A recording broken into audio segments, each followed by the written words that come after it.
विश्वनाथ भगवान की जय, महाकालेश्वर भगवान की जय, ओमकारेश्वर भगवान की जय, नांदेश्वर महादेव की जय, कुबेरेश्वर महादेव की जय।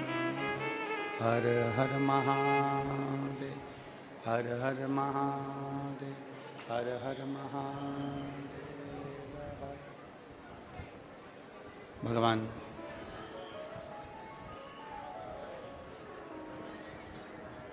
देवाधिदेव महादेव भगवान शिव, जिनकी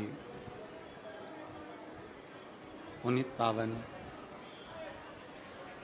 शिव महापुराण की कथा भगवान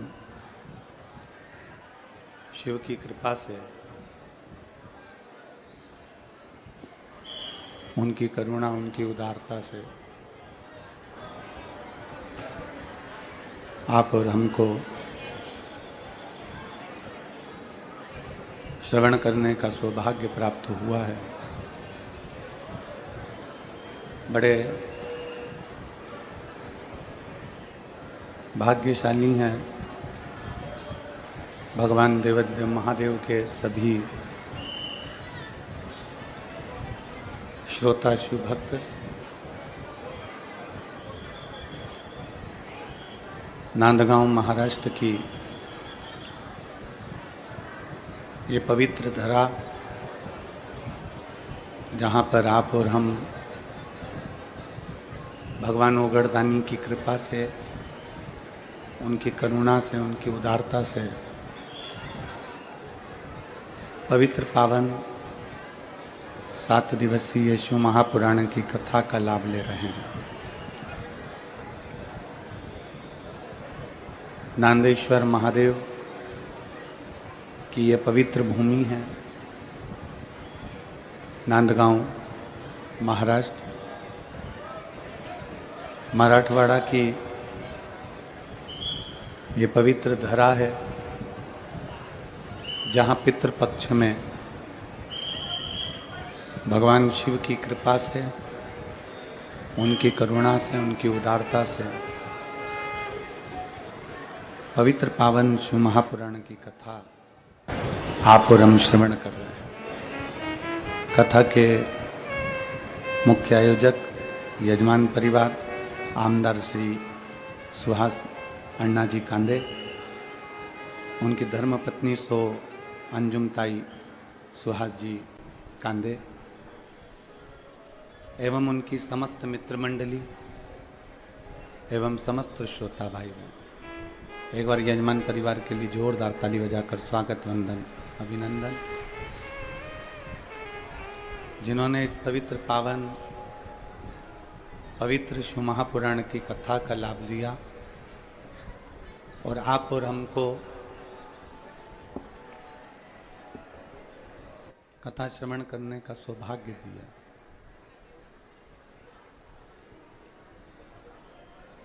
पितृपक्ष में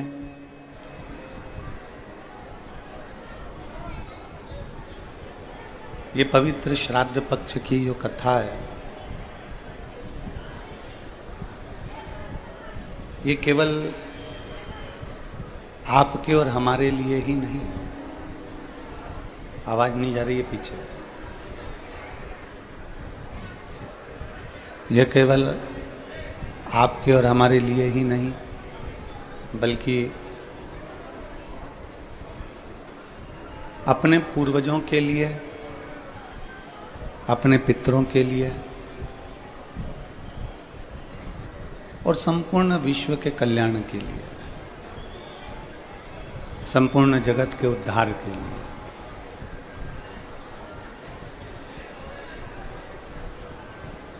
कल कथा में कहा था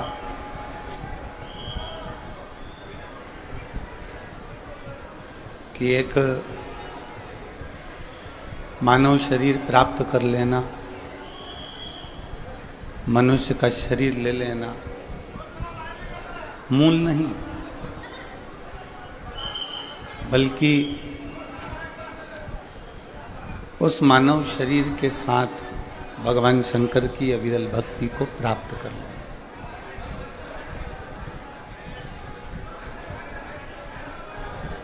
भगवान देवाधिदेव महादेव, भगवान शिव, ओगड़दानी, तरकालदर्शी, कैलाशी, अविनाशी शंकर, जिनकी निर्मल भक्ति, भरोसा, दृढ़ता कहीं ना कहीं हमें शिव तत्व तक लेकर जाती है, भगवान शंकर तक लेकर जाती है। कल कथा में एक बात कही थी कि चिंतन और चिंता, ये दोनों अलग अलग है। चिंतन और चिंता, इन दोनों का अलग अलग काम है। कलकत्ता में कहा था, जब देवता और असुरों ने मिलकर मंथन किया, उस मंथन में विष निकला। उस विष के निकलने पर उसकी चिंता लग गई, और चिंता किस बात की थी कि अगर ये विष पृथ्वी पर जाता है तो यहाँ जितने जीव हैं पृथ्वी के, ये मर जाएंगे। अगर ये विष पानी में जाता है, जल में जाता है, तो जितने जल के जीव हैं वो मर जाएंगे। अगर ये विष आकाश मार्ग में जाता है तो वहाँ के जितने जीव हैं वो मर जाएंगे। संसार के लोग अगर इस विष को पिएंगे तो वो मर जाएंगे, वो समाप्त हो जाएंगे। ये चिंता देवताओं को भी लग रही थी, गंधर्वों को भी लग रही थी, अप्सराओं को भी लग रही थी, नाग, किन्नर, सुर, असुर, सबको ये चिंता थी। पशु, पक्षी, जलचर, थलचर, जितने, सब कुछ।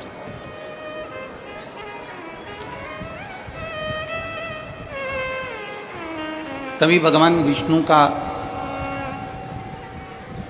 भगवान नारायण का आगमन हुआ, और भगवान नारायण ने कहा कि ये चिंता करने का विषय नहीं है, ये चिंता का विषय नहीं है, अब ये विषय है चिंतन करने का।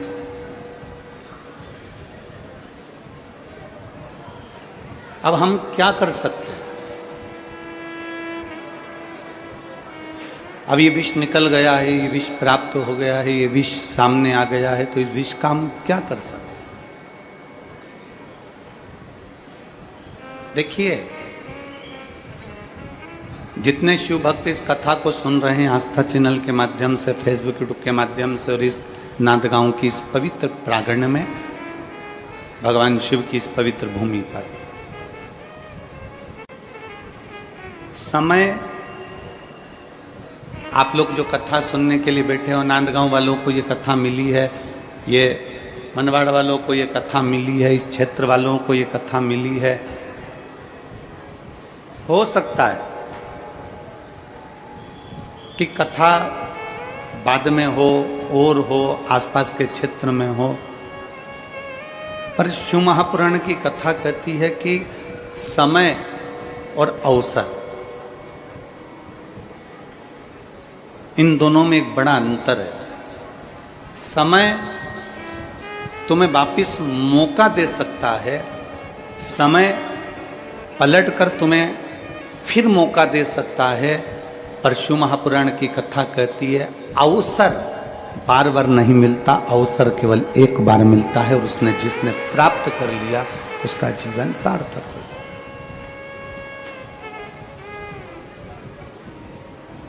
नांदगांव वालों को यह अवसर मिला है, नांदगांव वालों को यह अवसर प्राप्त हुआ है।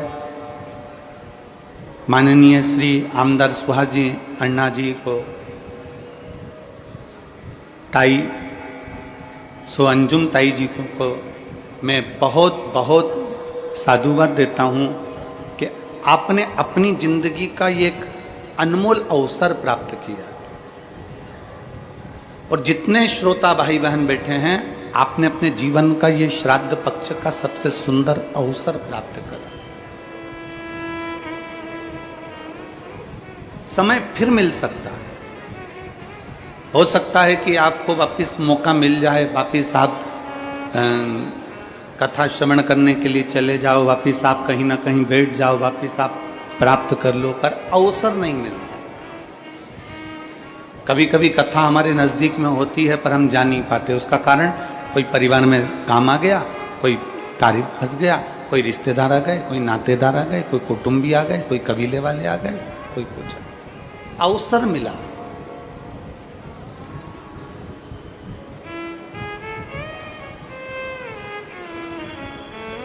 आज कथा में हमारे दो यजमान परिवार भी बैठे हुए हैं, एक एरंडोल वाले महेश्वरी जी, दूसरे हमारे नांदेड़ वाले डॉक्टर साहब, ये लोग भी कथा में बैठे हैं। हमने इनकी कथा में नांदेड़ में भी और एरंडोल वाले जो सीहोर में यजमान बनते हैं या तीर्थ में यजमान बनते हैं, पंढरपुर यजमान बने, हमने उनको भी यही बात कहा। हो सकता है कि समय दूसरी बार मिल जाए, हो सकता है कि हमको वापस मौका मिल जाए, पर जो अवसर मिल रहा है, जो हमारे नज़दीक में कथा हो रही है, नांदगांव में कथा हो रही है, हमारे महाराष्ट्र में कथा हो रही है, हमारे क्षेत्र में कथा हो रही है, नांदगांव के अंतर्गत कथा हो रही है, और वो भी पितृपक्ष में। कथा मिलेगी और मिलेगी, कथा और श्रवण करने को मिलेगी, कथा और प्राप्त हो जाएगी।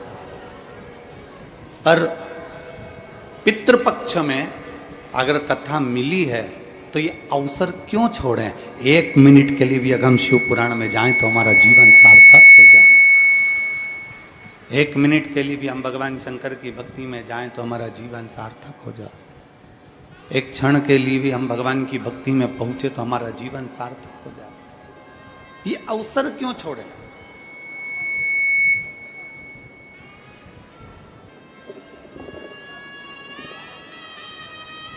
ये अवसर हम क्यों त्यागें?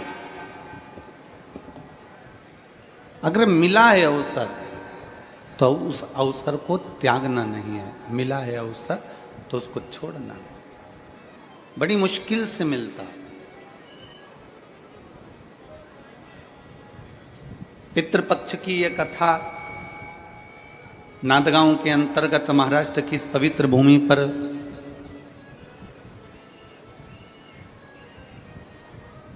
अगर आप और हम श्रवण करने के लिए बैठे हैं तो कहीं हमारे पूर्वजों का, कहीं हमारे माता पिता का, कहीं हमारे कुल देवता का, कहीं हमारे पूर्वजों का कोई पुण्य हमारे सामने प्रकट हुआ होगा, कोई पुण्य हमारे सम्मुख में आया होगा। बस ये है कि एक समय, अभी आपको कल कथा में कहा था कि विष निकला है और विष निकलने के बाद चिंता व्यापी है।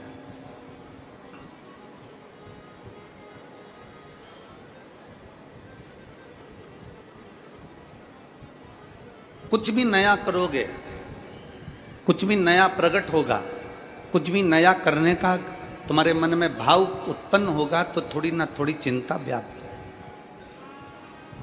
थोड़ी ना थोड़ी चिंता रहे। घर बना रहे हो, मकान बना रहे हो, थोड़ी चिंता बढ़ जाएगी। मेरा मकान बनना है, मकान का काम लगना है, कौन ठेकेदार आएगा, कौन करेगा, पैसा कहाँ से आएगा, कैसे व्यवस्था होगी, थोड़ी चिंता बढ़ जाएगी।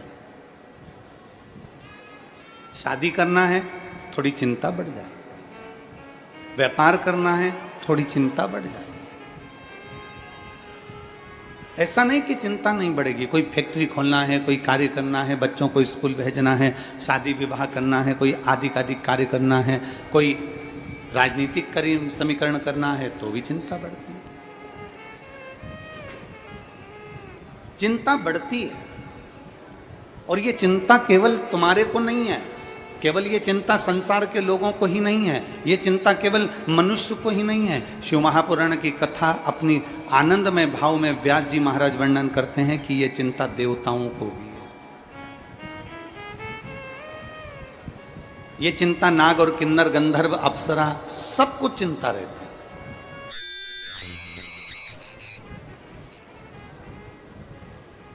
ये चिंता हर एक में समाहित होती है, ये चिंता सब में रहती है।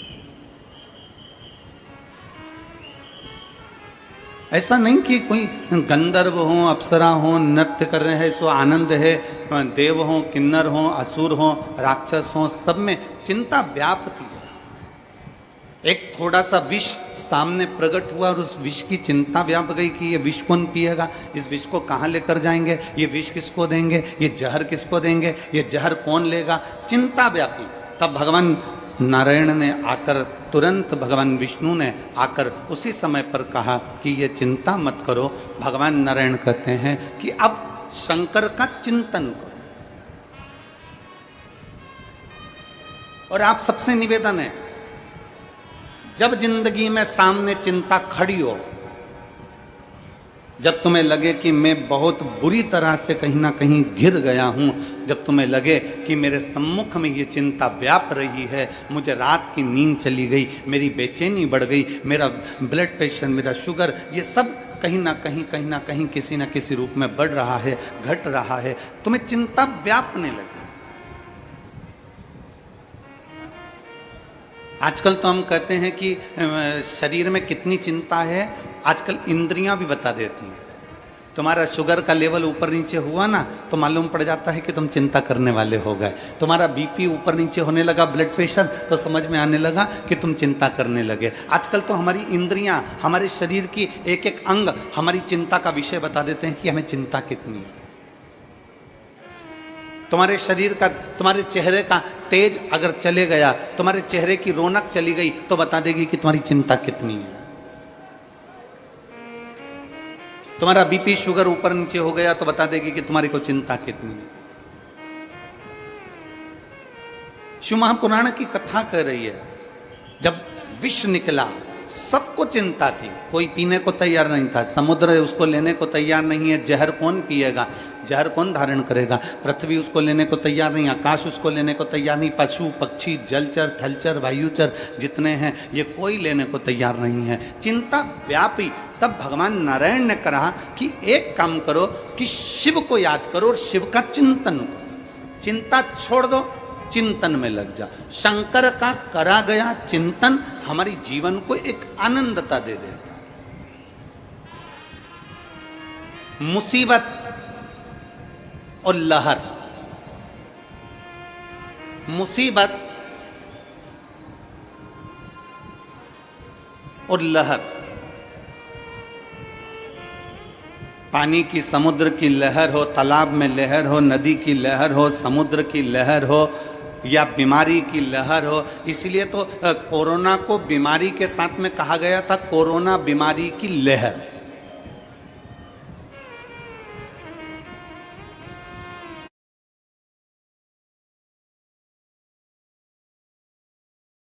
समुद्र की लहर और मुसीबत, समुद्र की लहर और तकलीफ, समुद्र की लहर और दुख, ये एक जैसे हैं, इनको एक जैसा कहा गया।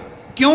उसका कारण केवल इतना है, समुद्र की लहर कितनी भी उछल ले, पानी की लहर कितनी भी उछल ले, नदी की लहर कितनी भी उछल ले, तालाब की लहर कितनी भी उछल ले और कितनी भी आगे बढ़ जाए, एक ना एक दिन वो समुद्र की लहर, पानी की लहर, तालाब की लहर एक ना एक दिन शांत हो ही जाती है। उसी तरह जैसे लहर और मुसीबत, लहर और दुख ये एक जैसे हैं, मतलब अगर लहर उछली है तो शांत भी होगी और अगर मुसीबत आई है तो समाप्त भी होगी, ये निश्चित है,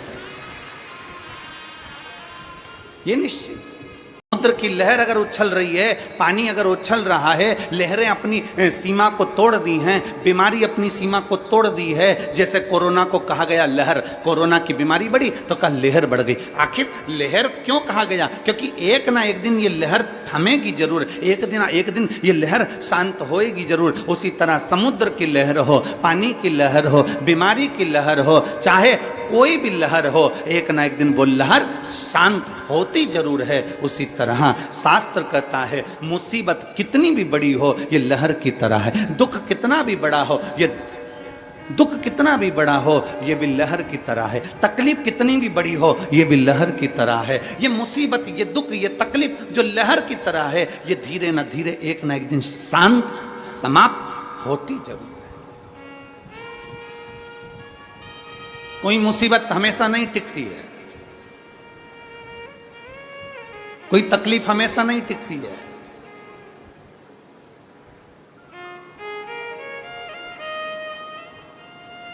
कोई मुसीबत, कोई तकलीफ, कोई कष्ट हमेशा नहीं रहता है, हमेशा नहीं रहता। एक ना एक दिन ये समाप्त होता चलेगा। भगवान देवताओं ने मिलकर, सभी देवों ने मिलकर कह दिया, भगवान नारायण ने सारे देवताओं से, सारे नागों से, किन्नर से, गंधर्व से, असुर से, पक्षियों से, पशुओं से, देवताओं से, सबसे कह दिया, सुर असुर सबसे कह दिया, चिंता ना करो, शंकर का चिंतन करो। अब जरा विचार करिएगा कि एक तरफ पूंछ पकड़ी गई है वासुकी नाग की, ये थोड़ा ऊंचा करिए, वासुकी नाग की एक तरफ पूंछ पकड़ी गई है, दूसरी तरफ मुख पकड़ा गया। एक तरफ पूंछ पकड़ी गई है, एक तरफ मुख पकड़ा गया, खींच रहे हैं उसको। अब शिव जी का चिंतन कैसे होगा? अब भगवान शंकर का चिंतन कैसे हो? चिंतन हो तो फिर हो कैसे? तभी भगवान नारायण ने कहा चिंता मत करो, शंकर का अभिषेक जरूरी नहीं है कि आप शिवालय जाओगे तो अभिषेक हो पाएगा। शंकर का अभिषेक जरूरी नहीं कि आप अपने घर के शिवलिंग को थाली में रखोगे, परात में रखोगे, पात्र में रखोगे तब हो पाएगा। शंकर भगवान का अभिषेक जरूरी नहीं कि आप 12 ज्योतिर्लिंग में जाएंगे तब हो पाएगा। शंकर भगवान का अभिषेक जरूरी नहीं कि आप किसी मंदिर देवालय में जाएंगे तब हो पाएगा। भगवान नारायण ने समुद्र मंथन के समय पर विष निकलते समय भगवान नारायण ने एक बात संपूर्ण क्षेत्रवासियों के लिए, संपूर्ण विश्ववासियों के लिए, संपूर्ण जगत के लिए, संपूर्ण पृथ्वी पर रहने वाले, ब्रह्मांड में रहने वाले मनुष्यों के लिए कह दिया कि शंकर का अभिषेक जरूरी नहीं कि आप मंदिर जाओगे तब होगा, घर में बर्तन में शंकर का शिवलिंग रखोगे तब होगा, शंकर का अभिषेक 12 ज्योतिर्लिंग में जाओगे तब होगा। शास्त्र कहता है शंकर का अभिषेक तुम जब भगवान शंकर को दिल से याद करते हो, श्री शिवाय नमस्तुभ्यम, ओम नमः शिवाय, नमः शिवाय, जब तुम स्मरण करते हो पंचाक्षर मंत्र का, षडाक्षर मंत्र का, यह श्री शिवाय नमस्तुभ्यम का जब तुम स्मरण कर रहे होते हो और दिल से तुमने अगर उसको स्मरण कर लिया तो समझ लेना कि तुम्हारे शंकर का अभिषेक हो गया, उसका चिंतन हो गया, उसका स्मरण हो गया, उसकी भक्ति हो गई, उसका मंत्र जाप हो गया। आप समझें उसको, भजन हो गया।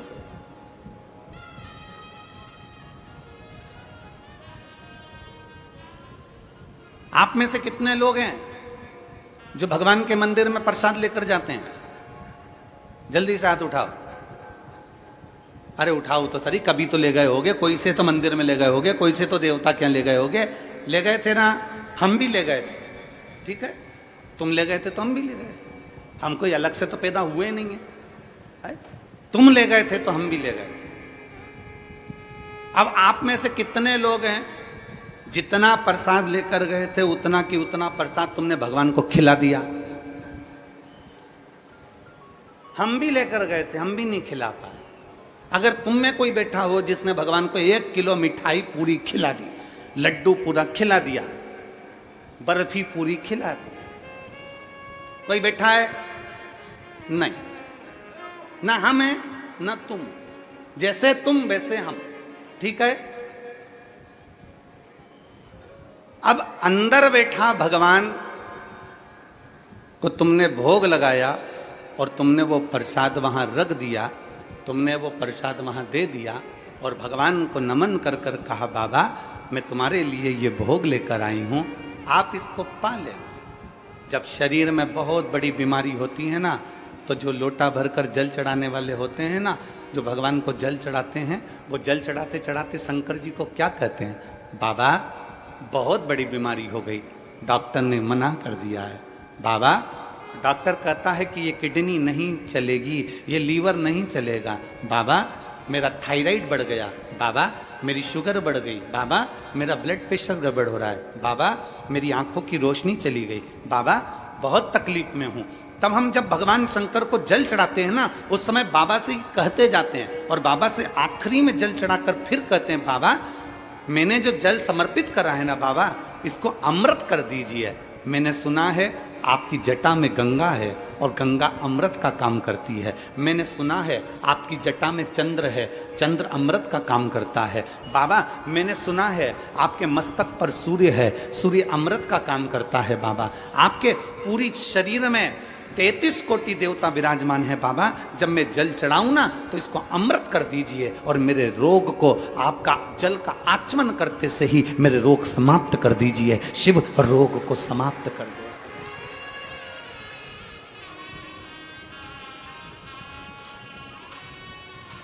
आप भी प्रसाद लेकर मंदिर में गए, हम भी प्रसाद लेकर मंदिर में गए। कल हमारे श्री आमदार सुहास अन्ना जी कांदे जी कह रहे थे और ताई कह रही थी कल कि गुरुजी हम दोनों भोजनशाला में गए थे और रोज जा रहे हैं गुरुजी, प्रतिदिन भोजनशाला में हम रोज जा रहे हैं। और गुरुजी भोजनशाला में जब हम रोज जाते हैं और जो सारे शिव भक्त भोजन कर रहे हैं उसी में से हम लोगों ने भी भोजन किया। तो कल माननीय आमदार जी और ताई कह रहे थे कि गुरुजी ना जाने उस भोजन में क्या है ऐसा कि भगवान का प्रसाद अलग ही स्वाद आ जाता है। तो मैं श्री सुहास अन्ना जी से कहूँगा जब भाव से भगवान को दिया जाए ना तो भगवान भाव से पा लेता है।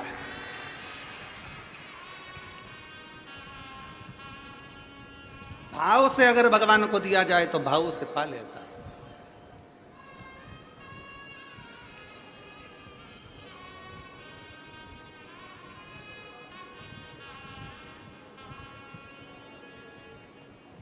3 लाख भक्त अगर यहाँ कथा सुनने के लिए आ रहे हैं, 2 लाख भक्त कथा सुनने के लिए आ रहे हैं, 4 लाख भक्त अगर कथा सुनने के लिए आ रहे हैं तो उसमें से कम 1.5 से 2 लाख भक्त ऐसे होते हैं जो भगवान शंकर का प्रसाद पाकर जाते हैं।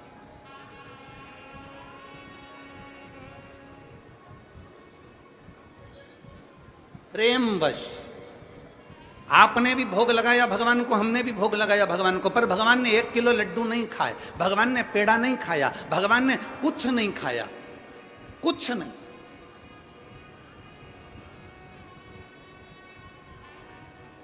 जब भगवान ने कुछ नहीं पाया, प्रेमवश बस भगवान के सामने रखा और भगवान ने उसे भाव से पा लिया, तो जो प्रसाद हम खाते हैं उसमें अपने आप स्वाद बढ़ जाता है। इससे ये महसूस होता है कि भगवान ने भोग लगा लिया है। इससे ये महसूस हो जाता है कि भगवान ने भोग लगा लिया। अब चलो आगे बढ़ते हैं।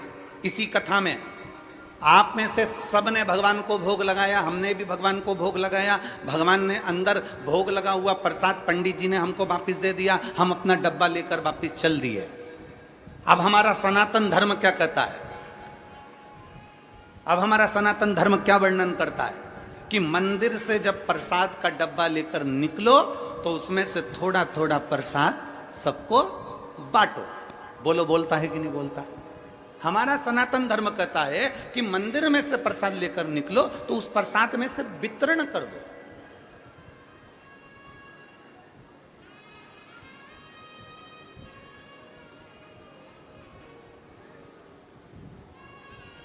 अन्ना जी आपको कल के लिए एक धन्यवाद। कल एक दीदी यहाँ पर व्हील चेयर पे आई थी। हमारा ऐसा नियम है कि व्यासपीठ से हम जब तक बैठे हैं तब तक हम बेलपत्र देते हैं, उसके बाद हम यहाँ से उतरने के बाद हम बेलपत्र उठाते भी नहीं और देते भी नहीं। हमारा नियम है ये, जब तक हम बैठे हैं तब तक बेलपत्र देते हैं। कल हम जब उतर गए और वो व्हील चेयर से वो दीदी यहाँ पर आई, शायद आज बैठी हो कि ना बैठी, तो वो वहाँ आई तो आपने कहा गुरुजी इनके तकलीफ़ है और ये व्हील चेयर पर हैं तो इनको बेलपत्र। अब हमारे मन में आया कि हम बेलपत्र कहाँ से लाएं, कैसे दें। तो अन्ना जी आपको साधुवाद है उसके लिए, आपने अपनी जेब में से आपकी जो बेलपत्र थी वो निकाल कर दे दी और कहा ये बेलपत्र इनको दे दो गुरुजी, इनको जरूरत है। उसकी साधुता है आपको। इससे ये मालूम पड़ता है कि हम सबके लिए हैं, हम सर्वस्वता के लिए बेटे, हम सर्वस्वता के।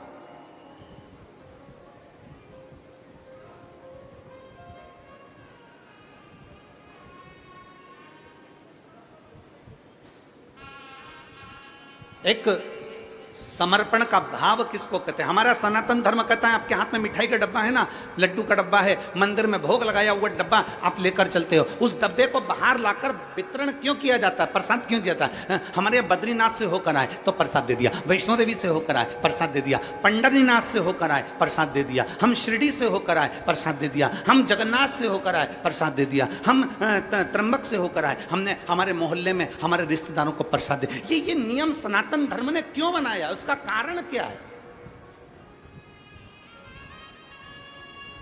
सनातन धर्म में ये नियम क्यों बना कि आप मंदिर से आओ तो प्रसाद दो? सनातन धर्म में ये नियम क्यों बना कि आप भीमा शंकर गए वहां से दर्शन करके आए और आपने अपने पड़ोसियों को, रिश्तेदारों को, नातेदारों को छोटा छोटा पैकेट बनाकर प्रसाद का दिया, आपने किसी को प्रसाद दिया? ये प्रसाद हमारे सनातन धर्म में हम कहीं से होकर आते हैं, भगवान को भोग लगा कर आते हैं, ये प्रसाद क्यों देते हैं? उसका कारण है क्या? आखिर क्या हमारा सनातन धर्म में ये चीज क्यों बताई गई कि प्रसाद देना चाहिए? उसका कारण केवल इतना सा है कि मंदिर में जो भगवान बैठा है, जिसको हमने भोग लगाया है, वो अंदर बैठकर हमारे प्रसाद को भाव से खाता है, सामने प्रकट होकर नहीं खाता। पर उसी प्रसाद को जो बाहर मंदिर तक नहीं गए, उनको जब आप थोड़ा सा प्रसाद देते हो तो उनके अंदर बैठा हुआ शंकर उस प्रसाद को पा लेता है और उसका उद्धार कर देता है। तुझ में रब दिखता है, यारा में क्या करूं? हर एक में शिव दिखता है, यारा में क्या करूं?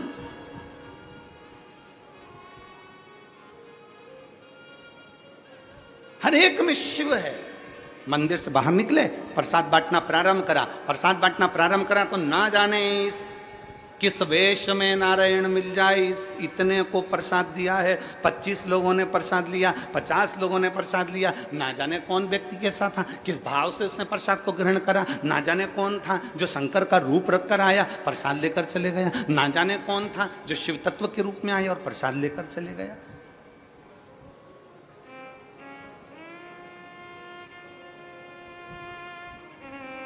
शिव महापुराण की 7 दिन की अगर कथा होती है या 5 दिन की कथा होती है तो 5 दिन की कथा में 4 दिन जो व्यासपीठ की बेलपत्र रहती है वो औषधि की रहती है।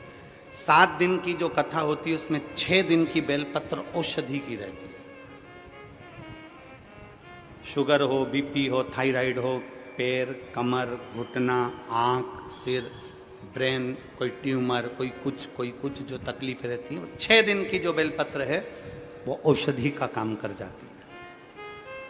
7वें दिन की बेलपत्र को खाया नहीं जाता, 7वें दिन की बेलपत्र को केवल लाल वस्त्र में उसको लपेटकर अपने घर में उसको रख लिया जाता। 5 दिन की कथा है तो 4 दिन की बेलपत्र औषधि का कार्य करती है, 5वें दिन की बेलपत्र केवल बरकत का, लक्ष्मी का कार्य करती है, भंडार का कार्य करती है।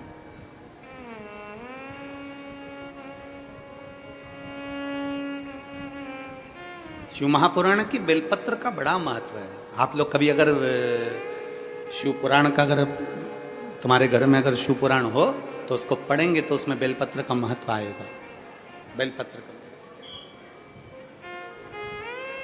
क्यों शिव पुराण की बेलपत्र की इतनी औषधि है? क्यों शिव पुराण की बेलपत्र को इतना लक्ष्मी की प्राप्ति का केंद्र बिंदु बताया? उसका कारण यह है 12 ज्योतिर्लिंग करने के लिए 12 स्थान पर जाना पड़ता है, उप ज्योतिर्लिंग करने के लिए उप स्थान पर जाना पड़ता है, 4 धाम करने के लिए 4 स्थान पर जाना पड़ता है, सारी नदी, तालाब और सरोवर का स्नान करने के लिए सारे स्थान पर सरोवर पर जाना पड़ता है। सारे कुंड और बावड़ी का स्नान करने के लिए कुंड और बावड़ी पर जाना पड़ता है। पर केवल वेद व्यास जी ने लिखा शिव महापुराण के अंदर कि केवल एक शिव पुराण ऐसी है कि वो शिव पुराण जहां पर रहती है वहां सारे तीर्थ, नदी, तालाब, ज्योतिर्लिंग, उपलिंग सब आकर विराजमान हो जाते हैं। और उस शिवलिंग की अर्थात उस पुराण की एक बेलपत्र भी औषधि का कार्य कर जाता है। उस बेलपत्र की इतनी महत्वता बढ़ जाती है, इतनी बात।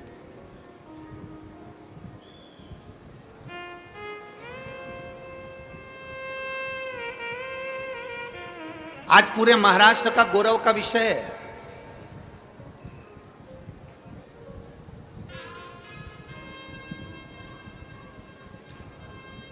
आज पूरे महाराष्ट्र को आतिशबाजी चलाना चाहिए, नगाड़े बजाना चाहिए, ढोल बजाना चाहिए पूरे महाराष्ट्र को कि व्यासपीठ की बात को राजसत्ता तक लिया गया और माननीय महाराष्ट्र के मुख्यमंत्री जी ने गौ माता को राज्य माता घोषित किया। उसके लिए धन्यवाद। संपूर्ण महाराष्ट्रवासियों को और पूरे देशवासियों को साधुता देते हैं कि आपने इस व्यासपीठ की गरिमा को रखा, इस व्यासपीठ की मर्यादा को रखा और व्यासपीठ से जो शब्दों कहे जाते हैं उन शब्दों को आपने अपने जीवन में उतारकर गौ माता को राज्य माता का दर्जा दिया।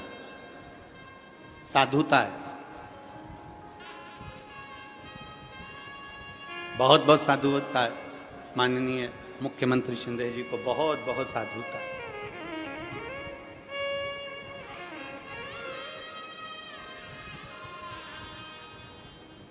और मैं 1008 जगत गुरु शंकराचार्य श्री अभिमुक्तेश्वरानंद महाराज जी को भी धन्यवाद देता हूँ और साथ में गोपाल मणि जी को भी धन्यवाद देता हूँ। साथ में श्री राजेंद्र दास महाराज जी को 1008 संत शिरोमणि श्री राजेंद्र दास महाराज जी को भी साधुवाद देता हूँ और सारी व्यासपीठों को साधुवाद देता हूँ जिन्होंने गौ माता के लिए बहुत कुछ बोला। और आज महाराष्ट्र की सरकार ने गौ माता को राज्य माता घोषित करा, उसके लिए साधुता है।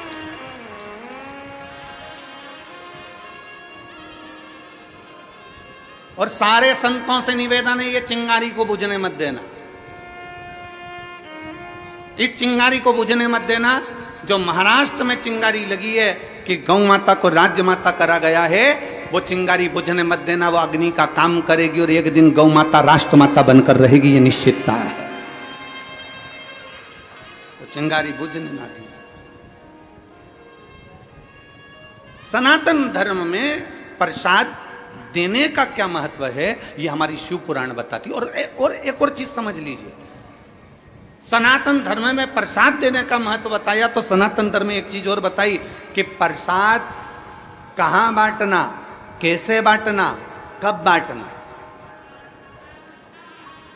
यह भी वर्णन किया गया। अपना और पराये का भेद ना करा जाए तो प्रसाद का वितरण किया जाए। कितना सुंदर कहा, जरा उठाइए हमारे शास्त्रों को। अब हम आपसे एक प्रश्न कर रहे हैं जो हम पहले बोल चुके हैं, वो आज फिर बोल रहे हैं। सबसे ज्यादा नरक में कौन गिरता है? आज बहुत पहले बोली थी कथा ये वाली, आज स्मरण में आ गई तो बोल रहे सबसे ज्यादा नरक में कौन गिरता है? तो का प्रसाद बांटने वाला गिरता है। प्रसाद बांटने वाला गिरता है, तो प्रसाद बांटने वाला नरक में क्यों गिरेगा? तो शिव महापुराण में वेद व्यास जी वर्णन करते हैं, प्रसाद हमेशा धर्म की जगह पर बढ़ता है, अच्छी जगह पर बढ़ता है। मंदिर, देवालय, गुरु, परमात्मा की साक्षी में बढ़ता है। परमात्मा कभी गलत जगह, कोई डिस्को में, कोई डीजे में प्रसाद नहीं बढ़ता। प्रसाद हमेशा अच्छी जगह बढ़ता है। तो प्रसाद बांटने वाला नरक में क्यों चले जाता है? उसका कारण है, प्रसाद बांटने वाला जब खड़ा होता है, प्रसाद बांटता है, दरवाजे पर खड़े होकर जब प्रसाद देता है, अपना वाला आया और पराया आया। अपना आया तो हाथ ऐसा हो जाता है, और पराया आया तो हाथ छोटा हो जाता है, तो वो व्यक्ति नरक चले जाता है। प्रसाद बांटने वाले को चाहिए कि प्रसाद की गरिमा क्या कहते हैं, प्रसाद की गरिमा।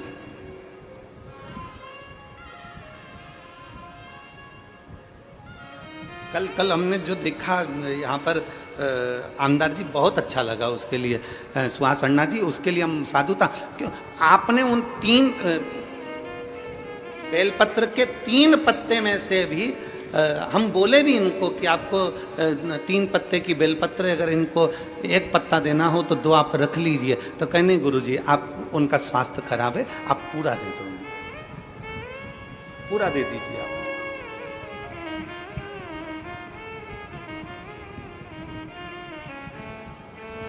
ये निर्मल भाव होता है, ये निर्मल स्वभाव होता है, आप दे दो। सरलता का भाव अपने भीतर लेकर आओ, सहजता का भाव अपने भीतर लेकर आओ।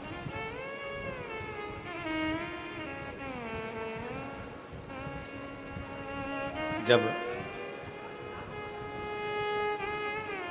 एक सरलता, एक सहजता अपने भीतर आती है, लोग कहते हैं मेरा भोला किसको मिलता है, तो शिव महापुराण की कथा कहती है भोले को भोला जल्दी मिलता है, भोले को भोला जल्दी मिलता है।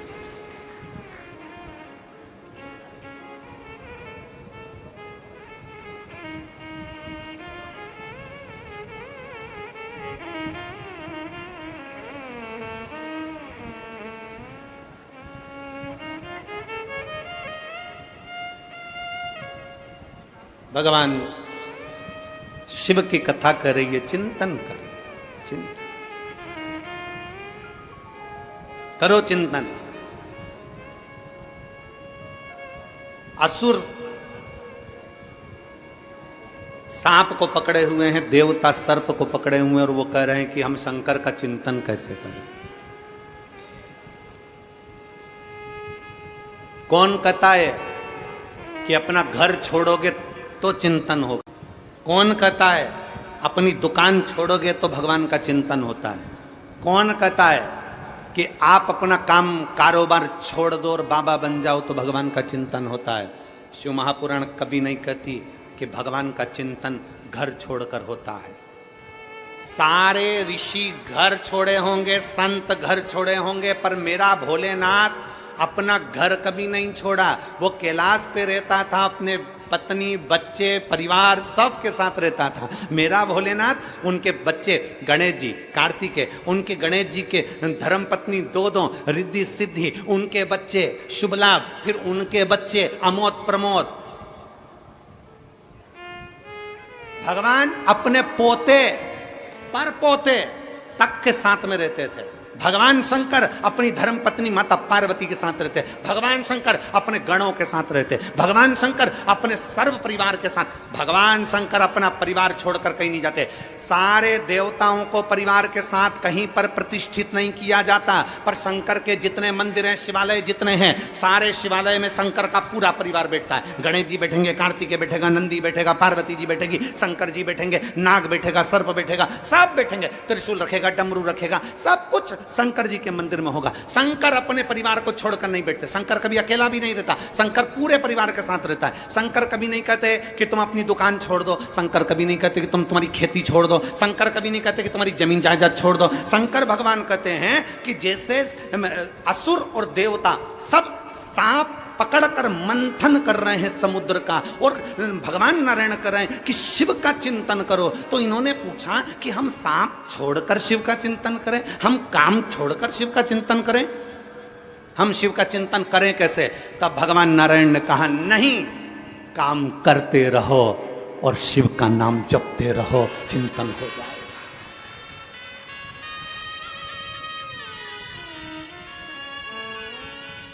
काम करते रहो, नाम जपते रहो, शिव का चिंतन हो जाएगा। लिंगायत संप्रदाय के अंतर्गत, शैव लिंगायत संप्रदाय के अंतर्गत उनके गुरु, उनके बच्चों के कान में कह देते हैं अपना कर्म करना है, दुकान चलाना है, व्यापार करना है, व्यवसाय करना है, अपना कर्म करो, नौकरी करो, धंधा करो, बिजनेस करो, सब करो। तुमसे ये नहीं कहते कि तुम काशी में जाकर बैठ जाओ। लिंगायत संप्रदाय के अंतर्गत उनके गुरु कहते हैं तुमसे ये नहीं कहते कि तुम कहीं जाकर बैठ जाओ, अपना कर्म करो और कर्म करते करते भगवान का भजन करो। काम करते रहो, नाम जपते रहो। काम करते करते जब नाम जपा जाता है तो उसका फल चौगुना मिल जाता है।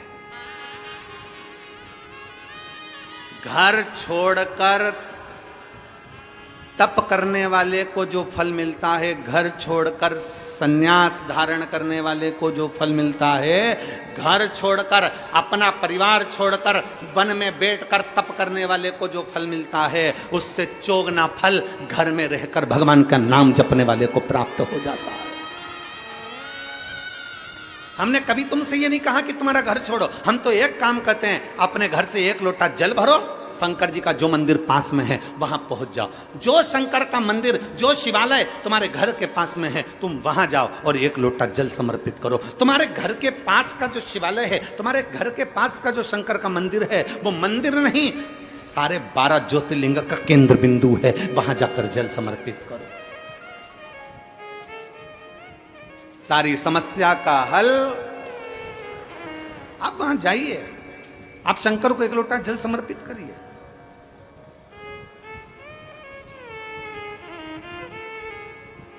आप शिव के द्वार जाइए, आप शंकर का भजन करिए। जैसे लहर शांत होती है, दुख भी शांत होता है, समस्या भी शांत होती है, टेंशन भी शांत होता है, पर थोड़ा सा शिव की भक्ति। लहर आई है तो थोड़ा सा उछलने दो, दुख आया है थोड़ा बढ़ने दो, तकलीफ आई है थोड़ा आएगा, कष्ट आया है थोड़ा आएगा, तकलीफ आई है थोड़ा आएगा। चिंता ना करो, शंकर की भक्ति करो, धीरे धीरे धीरे धीरे धीरे धीरे शांत हो जाए। अपने स्वभाव को, अपने मन को, अपने चित्त को विचलित मत होने दो।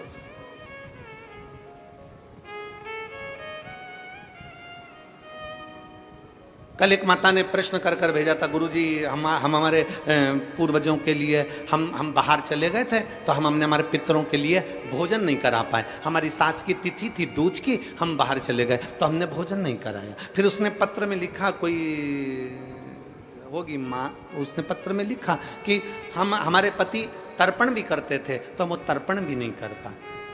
फिर कहा कि हम हमेशा सीधा भी देते थे, आटा चावल दाल शक्कर सब मिला के हम कहीं देकर आते थे, हम वो भी नहीं दे पाए। हमारे दो दूज की तिथि का जो तिथि थी हमारे दादा ससुर की, वो बुरा लग जाएगा उनको पितृदोष लग जाएगा। वो पितृदोष लग जाएगा तो हम क्या करें, हम क्या करें। और गुरुजी उसने पत्र में लिखा कि हम उस समय पर थे नहीं और तिथि निकल गई, हम भोजन नहीं करा पाए ब्राह्मण को, हम किसी को सीधा नहीं दे पाए, हम किसी को गाय की रोटी नहीं दे पाए, हम स्वान कुत्ते का भोजन नहीं दे पाए, हम कौवे का भोजन नहीं दे पाए। हम करें तो करें क्या, हम सीधा भी नहीं दे पाए, हम क्या कर सकते हैं। शिव महापुराण की कथा में एक बड़ा सुंदर चरित्र आता है।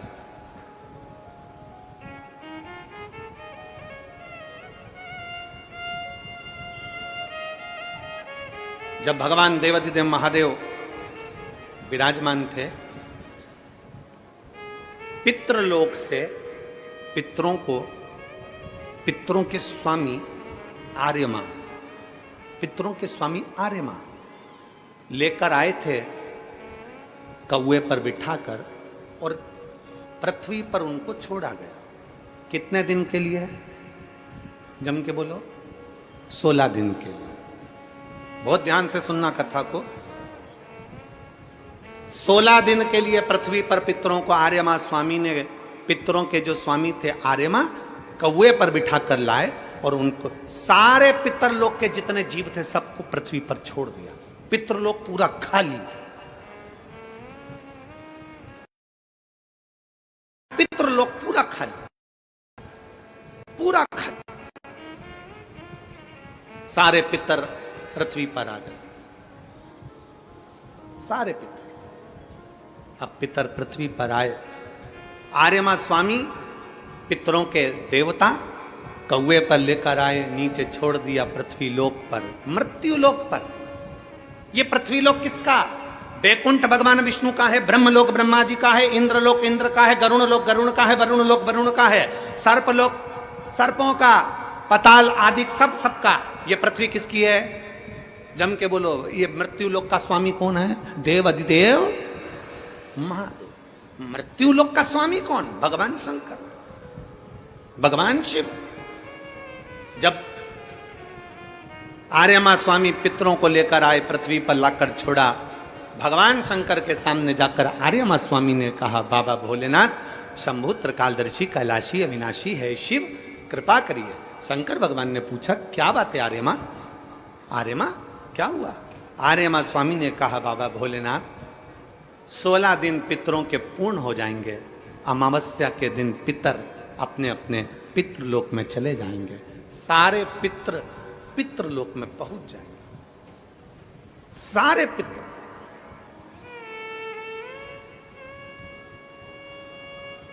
आज पितरों की चतुर्दशी है, 14 से, कल अमावस्या है। बहुत सावधानी से सुनना, पूरे राष्ट्रवासियों से निवेदन है, इस कथा का स्मरण रखिएगा, अपने बच्चों को भी सुनाना। और टीवी चैनल की ये क्लिप अगर मिल जाए तो सारे विश्व में पहुंचाना कि ये पितरों का स्वामी आर्यमा स्वामी क्या कह रहा है। पितरों के स्वामी आर्यमा स्वामी कहते हैं, प्रभु प्रभु, हे शिव शंकर, हे ओघड़दानी, हे भोलेनाथ, हे त्रिकालदर्शी कैलाशी अविनाशी, आपसे निवेदन है, 16 दिन श्राद्ध में पितृलोक पूरा खाली हो गया, पितरों को लाकर मैंने मृत्यु लोक में छोड़ दिया। सारे पितृ, सारे पूर्वज जितने मर कर चले जाते हैं, वो 16 दिन पृथ्वी पर आकर इन जीवों के रूप में फिरते हैं, दिखते नहीं हैं, जीव के रूप में रहते हैं, अणु जैसे। आपको क्या कहें, आप में से किसी ने एक आध बार ऐसा करा है क्या कि धूप में से कांच की रोशनी को छांव में दिखाओ? किसी ने करा? धूप की रोशनी में से, कांच में से छांव में दिखाओगे तो वो जो रोशनी जा रही है ना, उसमें छोटे छोटे कण नजर आते हैं। किस किस ने करा? जरा हाथ उठाओ जरा। हमने बचपन में करा। एक छोटा सा कांच का टुकड़ा लिया और उस कांच के टुकड़ों को धूप में से दिखाया, छांव में दिखाया, तो उस धूप में से दिखाने में उसमें एक रोशनी दिखती है, उस रोशनी में छोटे छोटे कण नजर आते हैं, छोटे छोटे कण नजर आते हैं। जितने छोटे कण उस रोशनी में नजर आते हैं, उससे भी 1000 गुना छोटा कण कर लो, उन कणों के रूप में पितर पृथ्वी पर विराजमान रहते हैं 16 दिन तक। कणों से भी कण छोटे, जीवात्मा के रूप में, संसारवासियों के भीतर एक कण के रूप में वो आते हैं। लोग कहते पितर आते हैं जरूर, मृत्यु लोक में आकर अपने अपने पूर्वज अपने अपने दरवाजे पर आकर खड़े होते हैं। जो गया है वो आस लेकर आता है। पितरों के आर्यमा स्वामी ने कहा कि ये 16 दिन सारे पितर पृथ्वी पर रहे, पितृलोक खाली हो गया। ये सब पितृलोक से आए हैं, इनके परिवार वाले भोजन देंगे, ये आस लेकर आए हैं। क्योंकि जैसे घर की बहू को सास से आस रहती है कि मेरी सास मुझे सोने की अंगूठी देगी, मेरी सास मुझे पायल देगी, मेरी सास मुझे वस्त्र देगी, मेरी सास मुझे ये देगी, उसी तरह घर के जो जीव चले गए, जो मर गए, जो शांत हो गए, जो चले गए, उनको आस रहती है कि हमारे घर का पर पोता, हमारे घर का पोता, हमारे घर का बेटा, हमारे घर की बेटी, हमारा दामाद, हमारा रिश्तेदार हमको भाग देगा। पहले घर जाते हैं, वहां नहीं मिलता तो नाना के घर जाते हैं, वहां नहीं मिलता तो फिर दूसरे बेटी दामाद के घर जाते हैं, कहीं से कुछ मिल जाए। तो आर्यमा स्वामी ने कहा अपने भोले बाबा से, हे शंभु, हे त्रिकालदर्शी कैलाशी, ये 16 दिन श्राद्ध के पितृ रहते हैं पृथ्वी पर, आखिरी में अमावस्या के दिन ये अपने घर को जाते हैं। बाबा, इनमें से कई पितर ऐसे हैं जिनको भोजन नहीं मिल पाता। जैसे उस बहन ने लिखा कि मैं नहीं थी, मैं नहीं थी। कई पितर ऐसे हैं जिनको भोजन नहीं मिल पाता। कोई एक साधन ऐसा बता दो शंकर भगवान, कोई एक साधन ऐसा बता दो भोलेनाथ कि अगर 16 दिन पितरों की कोई गलती भी हो गई हो, पितरों को भाग भी ना मिला हो, पितरों का अपमान भी हो गया हो, तो आखिरी दिन ऐसा कोई उपाय बता दिया जाए, आखिरी दिन ऐसा कुछ कर दिया जाए जिससे सारे पितर तृप्त होकर आशीर्वाद दें और उनके वंश को आगे बढ़ाने का, फलने फूलने का वर देकर पितर अपने घर को चले जाए। भगवान देवादिदेव महादेव मुस्कुराकर माता पार्वती जी की ओर देखे और मां जगत जननी भगवान शिव की ओर देखी और भगवान शंकर ने कह दिया, सुनो आर्यमा,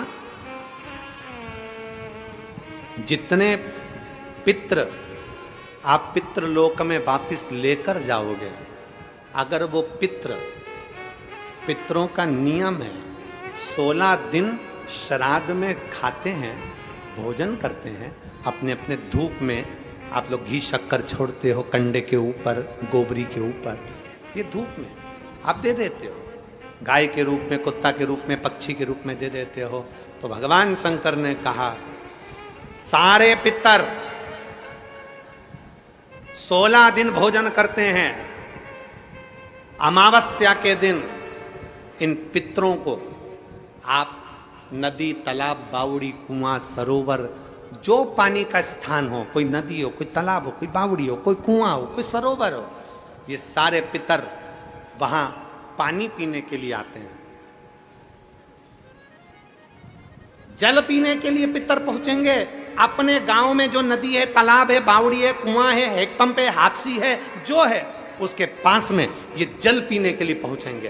तो सुनो आर्यमा स्वामी, अगर संसार में रहने वाला मनुष्य पितृपक्ष की अमावस्या को, पितृ मोक्ष अमावस्या को, जो कि कल 2 अक्टूबर की है,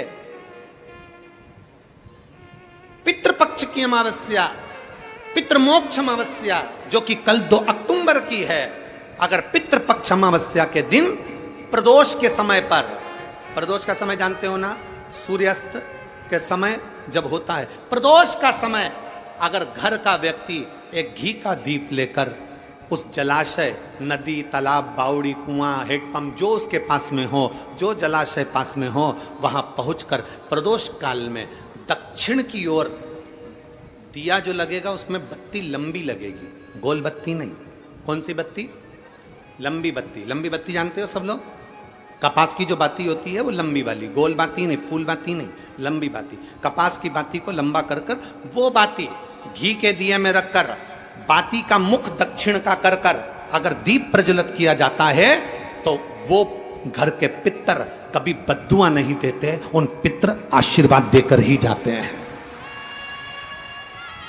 हमसे अगर अपमान हो गया, भोजन ना करा पाए, भाग ना दे पाए, कुछ तकलीफ हो गई, कोई कष्ट आ गया, हम हमारे पूर्वजों को नहीं पूछ पाए, तो पितृ मोक्ष अमावस्या के दिन मतलब कल 2 अक्टूबर को शाम के समय प्रदोष काल में अपने पास में जो नदी हो, अपने पास में जो बावड़ी हो, अपने पास में जो कुआं हो, अपने पास में जो हापसी हो, अपने पास में जो हो तुम्हारे नजदीक में, और अगर कुआं, बावड़ी, हापसी, तालाब कुछ भी नहीं हो तो पीपल का पेड़ या बड़ का बट वृक्ष या पीपल का वृक्ष या बेलपत्री का वृक्ष, इसके नीचे, अगर तालाब, नदी, कुआं, बावड़ी नहीं है तो उस वृक्ष के नीचे अगर दक्षिण की ओर बाती का मुख कर दिया जाए और वहीं पर बाती को जला दिया जाए, उस दीपक को प्रज्वलित कर दिया जाए और अपने पूर्वजों को प्रणाम कर कर वापिस अपने घर पर आइए, पितृदोष कभी नहीं हो सकता, पितृ शांत ही रहे,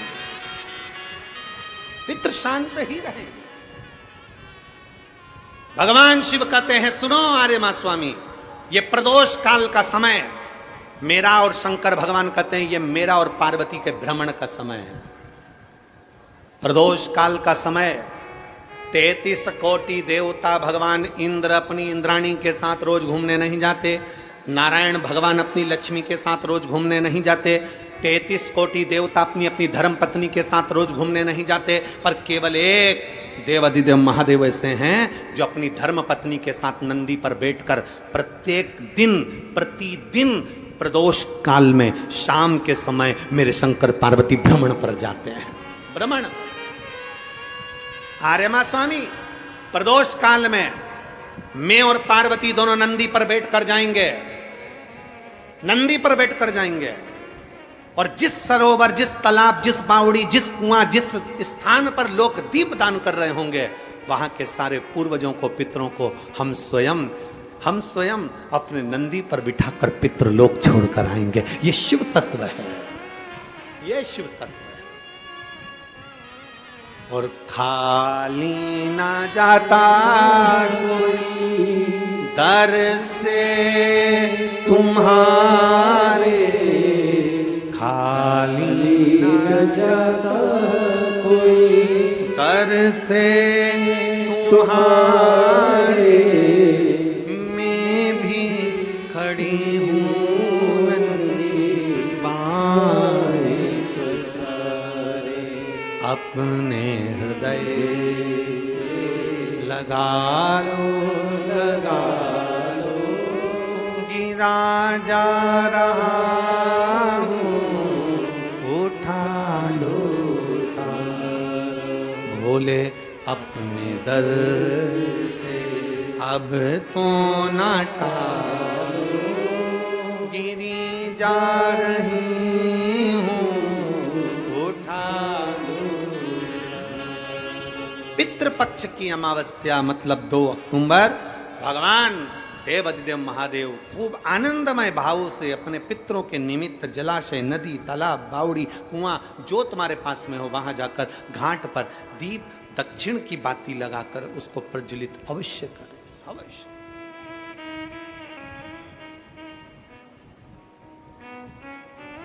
कोई मौका मिल जाए दान पुण्य करने का तो करो, सत्कर्म करने का मिल जाए सत्कर्म करो, भजन करने का मिल जाए भजन करो, स्मरण करने का मिल जाए स्मरण।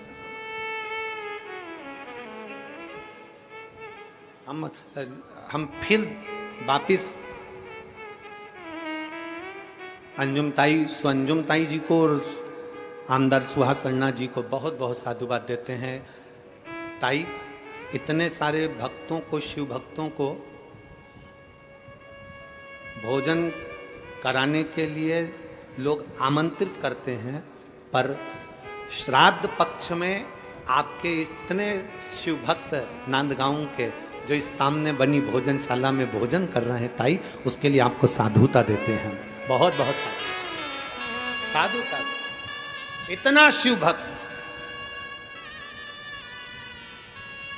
मेरे ओघड़ी शंकर का इतना भक्त, आपकी जो सामने भोजन भंडारा चल रहा है उसमें इतने शिव भक्त अगर भोजन कर रहे हैं तो ताई आपको बहुत बहुत साधुवाद है, उसके लिए बहुत बहुत साधुवाद।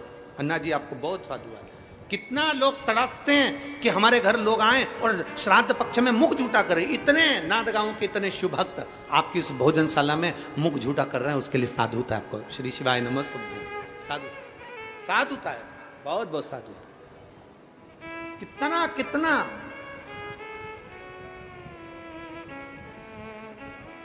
और तेरी कृपा बिना ना हिले एक भी अणु, लेते हैं श्वास तेरी कृपा से।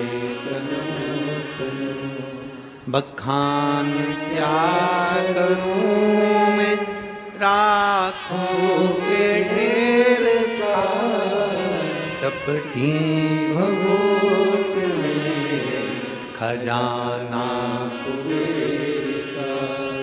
हे गंगाधार मुक्ति द्वार ओंकार तू, भोले ओंकार तू। आयो शरण तिहार शंभु तार तार तू। बखान क्या करूं मैं राखों के ढेर का, चपटी भभूत खजाना कुबेर का। हे गंगाधार मुक्ति द्वार ओंकार तू, भोले ओंकार तू। आयो शरण तिहारी शंभु तार तार। ये हमारा सनातन धर्म हमको सिखाता है, ये हमारा राष्ट्र हमको सिखाता है, ये हमारा राष्ट्र हमको सिखाता है, हमारा सनातन धर्म हमको सिखाता है, ये हमारा शिव तत्व हमको सिखाता है।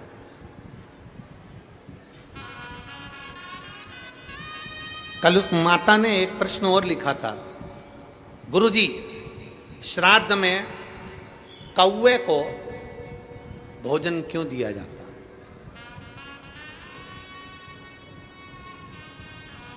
श्राद्ध में कौवे को भोजन क्यों दिया जाता है? अरे भाई मेरी जीजी, मैं आपको हाथ जोड़कर प्रणाम कर निवेदन करना चाहूंगा कि श्राद्ध में कौवे को भोजन क्यों दिया जाता है, किसी साइंटिस्ट से पूछें, किसी वैज्ञानिक से पूछें, किसी रिसर्च सेंटर से पूछें कि कौवे को श्राद्ध में भोजन क्यों दिया जाता है। हमारा सनातन धर्म साइंस से जुड़ा हुआ है। हमारे शास्त्र, हमारे वेद, हमारे पुराण, हमारे जितने वेद पुराण शास्त्र सब साइंस से जुड़े हुए हैं। और हमारा शास्त्र कहता है कि श्राद्ध में कौवे को भोजन क्यों दिया जाता है। उसका एक कारण है, श्राद्ध का भोजन कौवा जब करता है, कौवा भोजन करने के बाद उस भोजन को करने के बाद उस भोजन को पचाने के लिए कौवा पीपल के वृक्ष पर बैठता है। कौवा जब पीपल के वृक्ष पर बैठता है तो पीपल के वृक्ष के फल को, उसके पत्ते को, उसकी जड़ को, फल को खाना प्रारंभ करता है। कौवे का श्राद्ध का भोजन ऐसे ही नहीं पच जाता। कौवा पीपल के फल को खाता है। पीपल के फल को खाता है तो वो फल खाया हुआ कौवा किसी दीवार पर, किसी भूमि पर अपनी बीट करता है तो वहां पीपल का पेड़ उत्पन्न हो जाता है, जिससे सनातन धर्म की मजबूती होती है।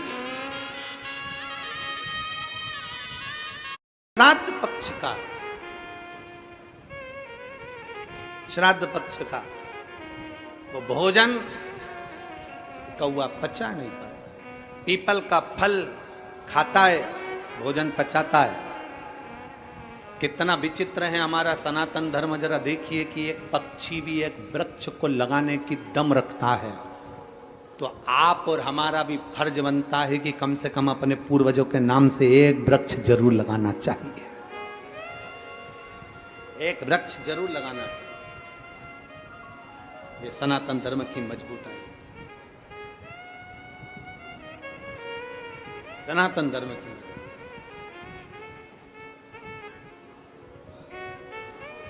और तेरी कृपा बिना न हिले एक भी अणु, लेते हैं श्वास तेरी कृपा से।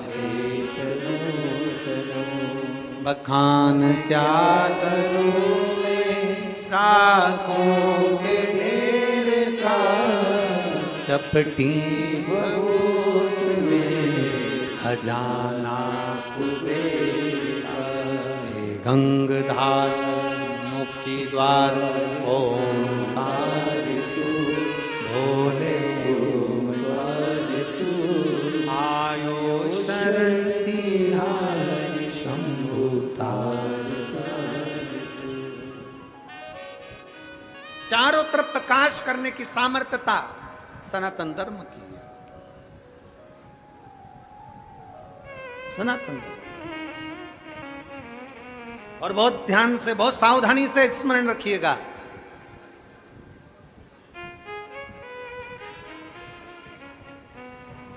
दिन में सूर्य प्रकाशित करता है,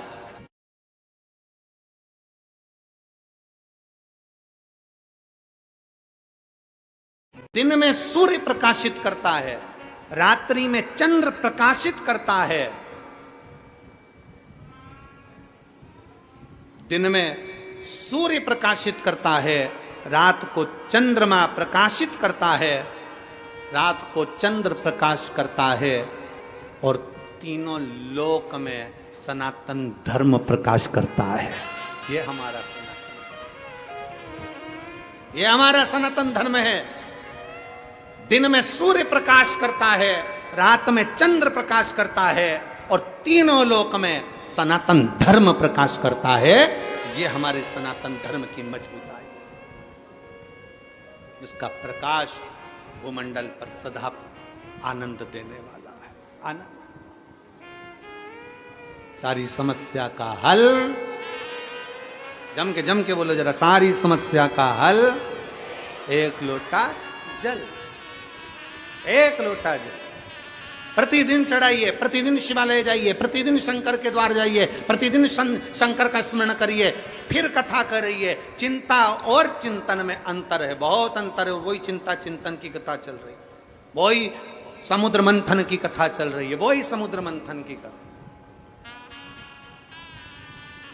असुरों को गुस्सा आ गया, असुरों ने सोचा हम काय को शंकर जी को जल चढ़ाएं, हमें क्या करना शंकर जी को जल चढ़ाकर। अरे भाई, शिव महापुराण की कथा कहती है चाय और चरित्र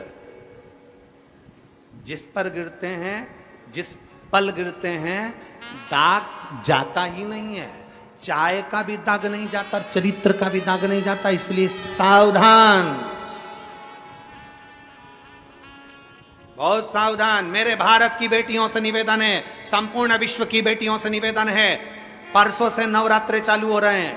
सनातन धर्म की शुरुआत का ये एक अनूठा त्योहार है, नवरात्रि का त्योहार। मेरा संपूर्ण भारत की बेटियों से निवेदन है, संपूर्ण जगत की बेटियों से निवेदन है, इस व्यासपीठ के माध्यम से, इस नांदगांव की व्यासपीठ के माध्यम से संपूर्ण जगत की बेटियों से निवेदन है कि आपसे निवेदन है कि अगर गरबे में जा रही हो, गरबा खेलने के लिए जा रही हो, निवेदन है हमारे सनातन धर्म की मर्यादा के साथ जाना, वस्त्र ऐसा पहनकर जाना जो मर्यादित हो,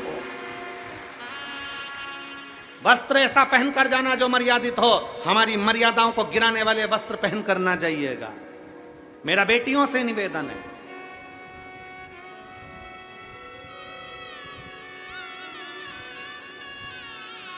और इस भूमि से इसलिए कह रहा हूं क्योंकि ये हमारे बीच में बैठी हैं अंजुम ताई, सो अंजुम ताई, मैं आपके सम्मुख में ये बात इसलिए कह रहा हूं क्योंकि आप यहाँ की सारी बेटियों को, सारी महिलाओं को एक ऊर्जा देती हो, सारी बेटियों को, सारी महिलाओं को एक ऊर्जा देती हो। जिनको सिलाई मशीन चाहिए उनको सिलाई मशीन का काम, जिसको जो कर सकता है, एक एक केंद्र बनाना कि 5-5 लेडीज मिलकर, 10-10 लेडीज मिलकर ये कार्य चालू करो, अगरबत्ती बनाने का, धूप बत्ती बनाने का, कप बनाने का, बैग बनाने का, ये करने का। आप बेटियों को ऊर्जा देते, इसलिए इस व्यासपीठ से ये शब्द निकला है कि मेरा भारत की बेटियों से निवेदन है कि अपनी मर्यादा ना भूलें, अपने तन पर जो वस्त्र धारण कर आप जाएं कथा, आप उसमें गरबे के अंतर्गत तो मर्यादित वस्त्र पहनकर जाना, मर्यादा से हटकर वस्त्र ना पहन, मर्यादित वस्त्र का स्मरण किया। एक ऊर्जा आपके भीतर हो और वो ऊर्जा आपके अंदर रहना चाहिए। शिव महापुराण की कथा कहती है, भगवान शंकर का चरित्र कहता है, चाय गिरी कपड़े पर, दाग नहीं गया, चरित्र गया, दाग नहीं गया, नहीं गया। आप उसको मजबूत बनाइए, उसको प्रबल बनाइए। असुरों ने कह दिया, राक्षसों ने कह दिया, हम मंथन कर रहे हैं, हम शंकर को जल नहीं चढ़ाएंगे, हम शिव जी को जल नहीं चढ़ाएंगे, हम शंकर का चिंतन नहीं करेंगे। भगवान विष्णु ने कह दिया, चिंतन तो करना पड़ेगा। आप काम करते रहो और काम करते करते, समुद्र मंथन करते करते शंकर को याद करिए। शिव को याद किया, समझ लो कि शंकर का अभिषेक हो गया। शिव को याद किया, समझ लो शंकर का भजन हो गया। तुम याद, एक पत्र,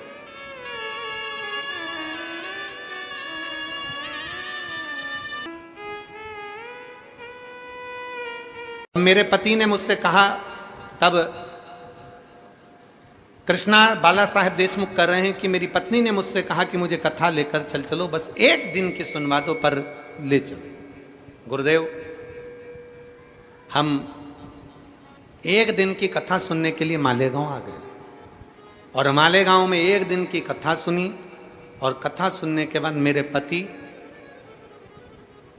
और मेरी पत्नी, हम दोनों मालेगांव से एक दिन की कथा सुनकर चल दिए, क्योंकि मेरे नशा करने की आदत थी, नशा छूटता नहीं। कथा पूरी हुई 5 बजे, हम घर गए, मंदिर में एक लोटा जल चढ़ाया। जल चढ़ाकर मैंने आचमन करा। मुझे क्या मालूम था कि मेरी पत्नी कथा के पंडाल की, जहां कथा का पंडाल लगा था वहां की मिट्टी मेरे को लगा देगी। वहां की मिट्टी मेरी पत्नी ने मेरे को लगाया और ना जाने मुझे क्या हुआ। गुरुदेव, उस मालेगांव की एक दिन की कथा के बाद आज तक मैंने मदिरा को हाथ नहीं लगाया, छोड़ दी। मैं नहीं जानता गुरुजी की इस शिव महापुराण की मिट्टी में क्या होता है, मैं नहीं जानता गुरुजी कि शिव महापुराण का कंकर शंकर का क्या होता है, मैं नहीं जानता कि शंकर की भक्ति क्या होती है। एक दिन की कथा, मात्र एक दिन की कथा हमारे जीवन को सवार दे। एक दिन, एक पल, एक घड़ी, जो 30 साल से मदिरा का नशा कर रहा है, उसका नशा छूटे कैसे? कैसे छूटे?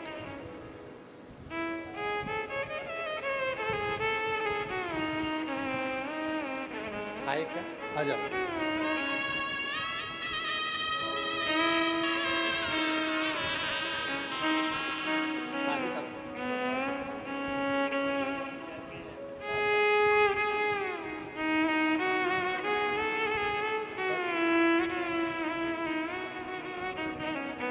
आपने अपना अवगुण लिखा, ये सबसे बड़ी बात है। उसके साथ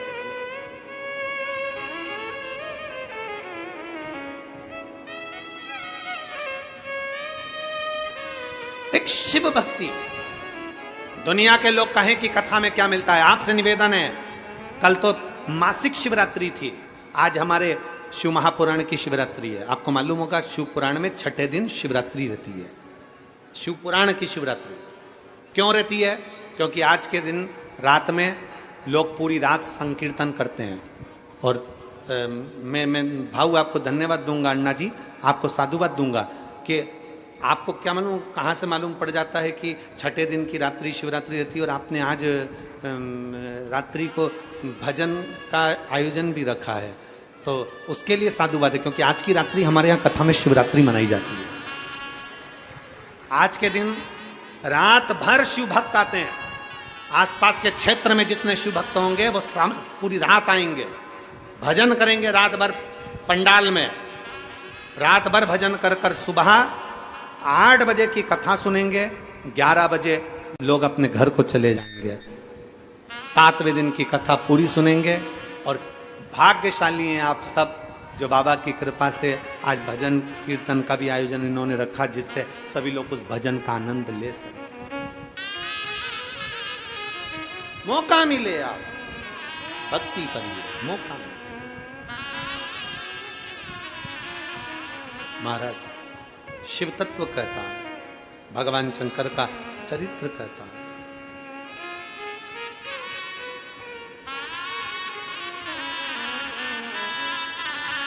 भगवान शंकर का पवित्र चरित्र वर्णन कर रहा है।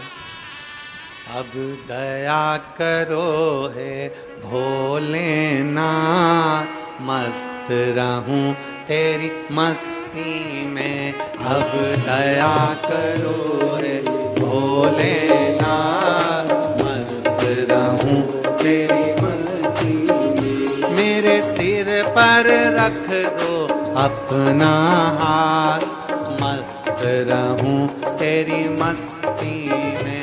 मेरे सिर पर रख दो अपना हाथ, मस्त रहूं तेरी मस्ती में।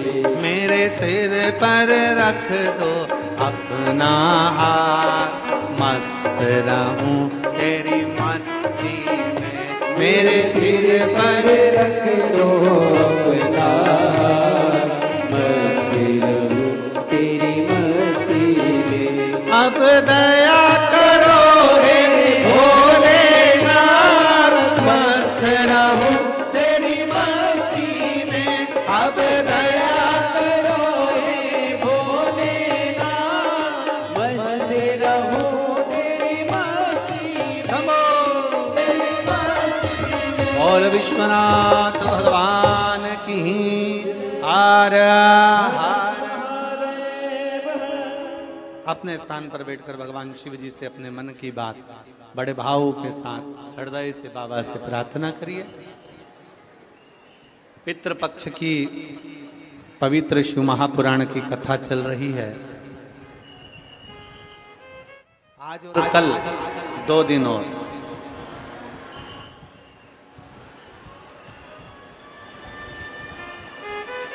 आज की कथा तो वही 1 बजे से 4 बजे तक आ रही है। कल कथा पंडाल में सुबह 8 बजे से 11 बजे तक रहेगी और टीवी पर 1 बजे से 4 बजे तक ही आई। ये कथा 2 तारीख को कल विराम हो जाएगी, 2 अक्टूबर को। 5 अक्टूबर से 9 अक्टूबर तक हापुड़ उत्तर प्रदेश। कथा का समय पहले दिन 1 से 4 रहेगा, बाकी के दिन 2 बजे से 5 बजे तक रहेगा। JMS group of institute, national highway 9, bypass road, Hapur में 5 दिवसीय श्री हनुमान शिव महापुराण की कथा होगी। नवरात्रि के पावन अवसर पर आप और हम हनुमान जी की इस पवित्र कथा का लाभ लेंगे, श्री हनुमान शिव पुराण का, और अपने जीवन को सार्थक करेंगे। जहाँ जगह मिल जाए वहाँ बैठकर भगवान शंकर से अपने मन की बात कहना है, दिल से बाबा को प्रार्थना करना है।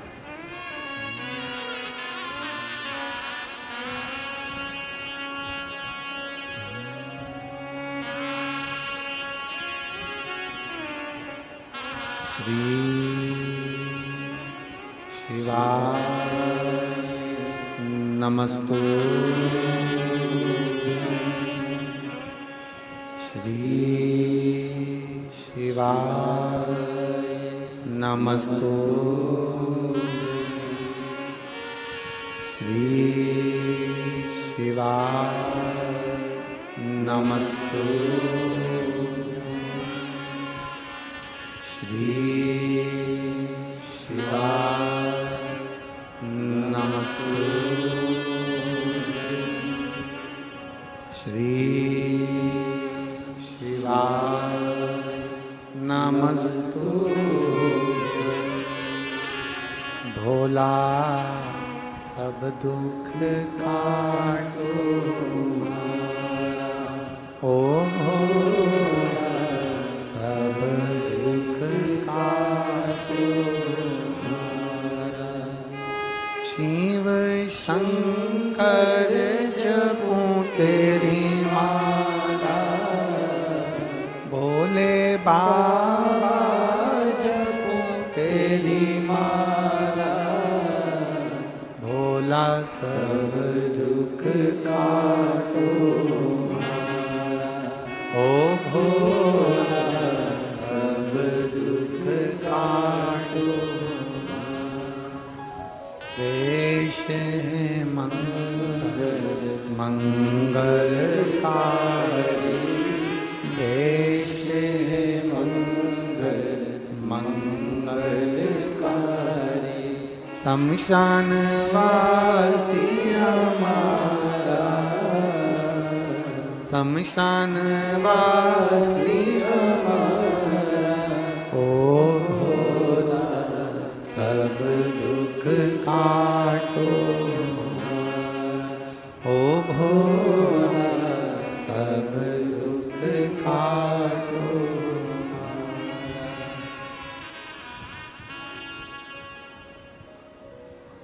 भगवान देवाधिदेव महादेव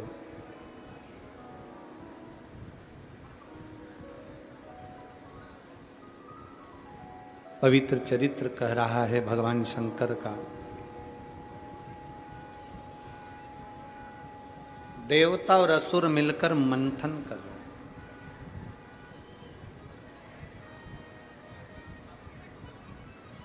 भगवान नारायण ने कहा कि असुरों को भी और देवताओं को भी, किन्नर को भी, गंधर्व को भी, नागों को, अप्सराओं, सबको कहा कि ये जो मंथन हो रहा है इसमें शिव का चिंतन करिए। जब दुख मंथन हो, इसका स्मरण रहिएगा थोड़ा सा,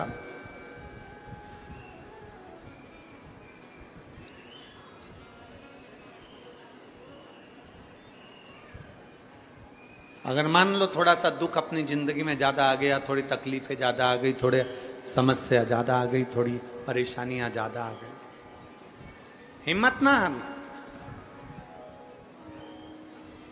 दुख में, तकलीफ में, कष्ट के समय पर अपनी मेहनत को 4 गुना करिए। कोई कंपटीशन एग्जाम देने बैठ रहे हो, कोई परीक्षा देने बैठ रहे हो, कोई पढ़ाई कर रहे हो, कोई जाकर जॉब करने की तैयारी, अपनी मेहनत को 4 गुना बढ़ाओ। अभी तक जितना पढ़ा था उससे ज्यादा पढ़ाई करिए। अभी तक जितनी मेहनत करी थी उससे ज्यादा मेहनत करिए। और फिर भगवान शंकर को 1 लोटा जल चढ़ाकर, 1 बेलपत्र शहद चढ़ाकर बाबा से विनय कर कर चले जाओ। मेहनत 4 गुनी करना है।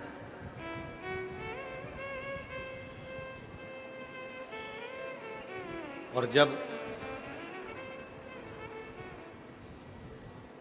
आप भगवान पर आश्रित हो जाते हैं, शंकर पर चढ़ा हुआ 1 लोटा जल और शिव पर चढ़ी हुई 1 बेलपत्र हमारे जीवन को सुख प्रदान करते हैं। बोल बम का नारा है सारी समस्या का हल। जम के बोलो जरा, सारी समस्या का हल केवल 1 लोटा जल। जब समस्या हो, जब दुख हो, जब तकलीफ हो, जब कष्ट हो, शिव के पास जाइए, अपना 1 लोटा जल समर्पित कर दीजिए। दिल से बाबा को रिझाइए, दिल से। शिव कथा कर, तेरे दरबार की बाबा निराली शान देखी, तेरे दरबार की बाबा निराली शान देखी है। तुझे देते नहीं देखा पर झोली भरी देखी, मुख दुनिया मोड़ेगी बाबा तू मुखड़ाना मोड़। मेरी लगी परीती नू बाबा तू वेना। चिंतन करो। शिव महापुराण की कथा कहती है चिंता को त्याग और चिंतन करो, शिव का चिंतन।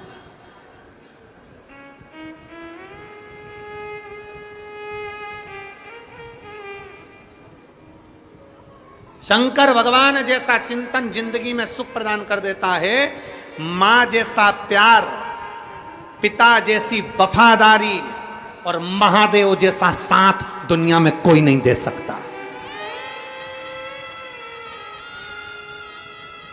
दुनिया में कोई नहीं दे सकता। मां जैसा प्यार, पिता जैसी वफादारी और महादेव जैसा साथ दुनिया में कोई नहीं दे सकता जो मेरा देवाधिदेव महादेव देता है।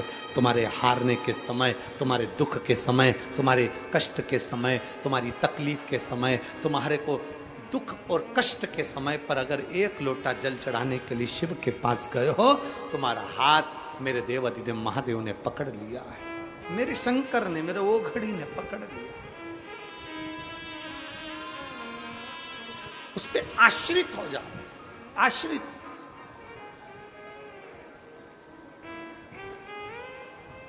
और जब हम उस पर आश्रित होंगे तो वो क्यों ना संभालेगा।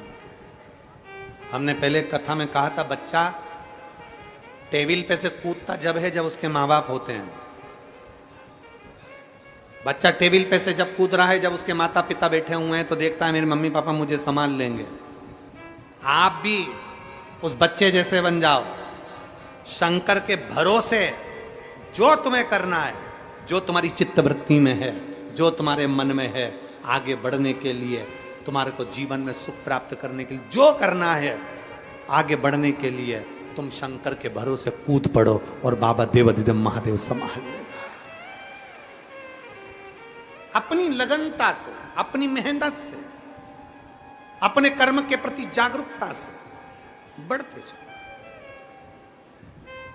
असुरों ने कह दिया हम जल नहीं चढ़ाएंगे, भगवान नारायण ने कह दिया मन से स्मरण करो, तुम्हें कहीं जाने की जरूरत नहीं, जल चढ़ाने की जरूरत नहीं, तुम कहीं मत जाओ, दिल से, हृदय से, चित्त से भगवान शंकर को याद करो। चिंतन किया तो फल ये मिला कि भगवान शंकर आकर प्रकट हो गए। शिव जी ने कहा नारायण क्या बात है? भगवान नारायण ने कहा प्रभु ये विष निकला है और हलाहल विष कोई लेने को तैयार नहीं, इस विष का हम करें क्या? इस विष को हम कहां लेकर जाएं? ये विष हम किसको दें?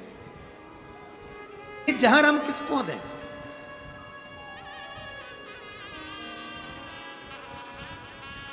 ये विष हम किसको प्रदान करें?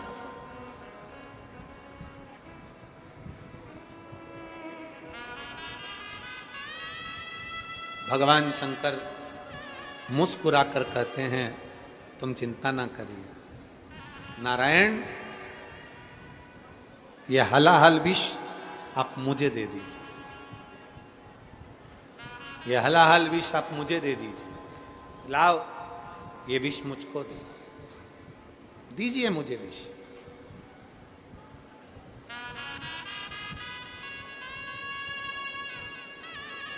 उसी समय पर देवऋषि नारद का आगमन हो गया।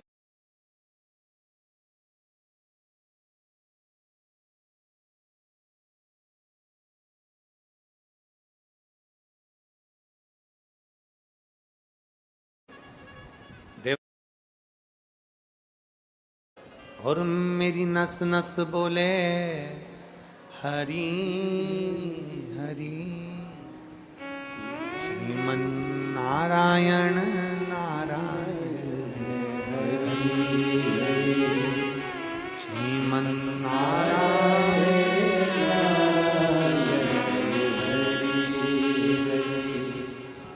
मेरा रोम रोम बोले हरि मेरा रोम रोम बोले हरि,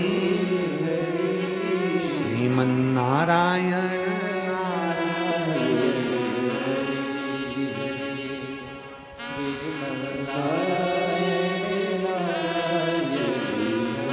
देवऋषि नारद का आगमन हो गया। देवऋषि नारद आए, भगवान शंकर के हाथ में विष का पात्र है, भगवान शंकर के हाथ में विष का पात्र, हलाहल विष भरा हुआ पात्र है।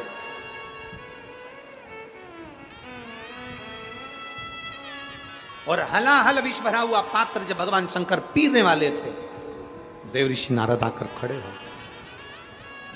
देवऋषि नारद ने कहा बाबा ओगड़दानी, त्रिकालदर्शी, कैलाशी, अविनाशी, हे शिव, आपको मालूम है ये वो विष है जिसको पृथ्वी भी नहीं झेल सकती, ये वो विष है जिसको जल भी नहीं झेल सकता, ये वो विष है जिस विष को आकाश भी नहीं झेल सकता, ये वो विष है जिसको नाग, किन्नर, असुर, गंधर्व, सुर, असुर कोई नहीं झेल सकता, ये विष वो है। ये साधारण विष नहीं है। हे भोले बाबा, आप इस विष को मत पियो। देवऋषि नारद कहने के लिए आए, कहने के लिए ना ना ना। पार्वती जी को मालूम पड़ा कि देवऋषि नारद मना कर रहे हैं कि विष मत पियो, तो पार्वती जी ने तुरंत आकर कहा बाबा भोलेनाथ जी से आप विष मत पीना। जब देवऋषि नारद मना कर रहे हैं कि विष मत पियो, क्यों पी रहे हो?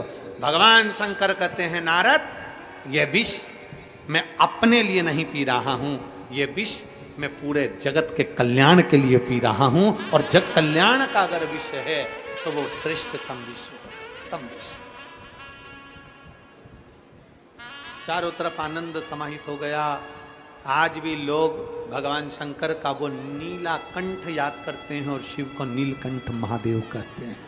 नीलकंठ महादेव, नीलाकंठ याद कर लोग भगवान शिव को नीलकंठ महादेव कहते हैं।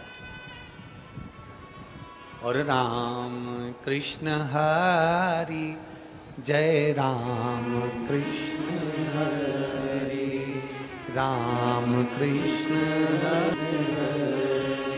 ओ राम कृष्ण हरि जय राम कृष्ण हरि राम कृष्ण हरि जय राम कृष्ण हरि जय राम कृष्ण हरि जय राम कृष्ण हरि राम कृष्ण हरि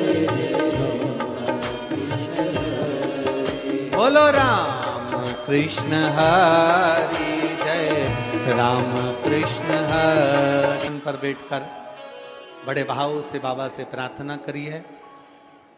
आज 2 बार प्रार्थना करने का मौका मिल गया है आप लोगों को, क्योंकि कल कथा का विराम दिवस है। सुबह 8 बजे से 11 बजे तक कथा रहेगी, इसलिए आज पितरों की सुंदर भाव से विनय निवेदन करते हुए आप और आप जितने बैठे हैं सब बैठकर बाबा से निवेदन करिए, जहां जगह मिल जाए। 2-4 मिनट बाद तो कथा विराम हो ही जाएगी, पर दिल से बाबा से कर लो। बार बार ये अभी कथा में कहा था, समय मिल सकता है दोबारा पर अवसर नहीं मिलेगा। इस अवसर का उपयोग करिए, बाबा से निवेदन करिए। श्री शिवा नमस्तु श्री शिवा नमस्तु श्री शिवा नमस्तु श्री शिवा नमस्तु श्री शिवा नमस्तु भोला सब दुख काटो ओ भोला सब दुख काटो शिव शंकर जपो तेरी माला भोले बाबा जपो तेरी माला भोला सब दुख काटो ओ भोला सब दुख काटो वेश मंगल मंगलकारी वेश मंगल मंगलकारी शमशान वासी हमारा शमशान वासी हमारा ओ भोला सब दुख काटो ओ भोला सब दुख काटो। भगवान देवाधिदेव महादेव का संवाद करता है, शिव महापुराण की कथा वर्णन करती है। भगवान विष को धारण कर लिए, नीलकंठधारी बन गए। भगवान शिव आनंद की राशि हो गए। जो अमृत पीता है वो देव है, जो विष पीता है वो देव अधिदेव महादेव है। संसार की बातों को सुन लेना, लोगों के अपशब्दों को श्रवण कर लेना, ये विष की तरह पीना है, विष की तरह पीना ही है।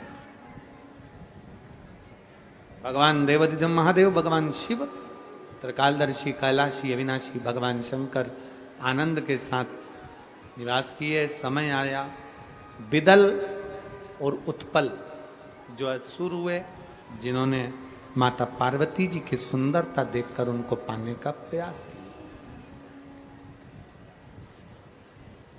क्रोध आया माता पार्वती जी को, गणेश जी के हाथ से कुंदुक को खींच कर फेंका। बिदल और उत्पल दोनों को संहार कर दिया। वो कुंदुक शिव जी के चरणों में जाकर गिरा। शिव जी का नाम कुंदकेश्वर महादेव। बोल कुंदकेश्वर महादेव की जय।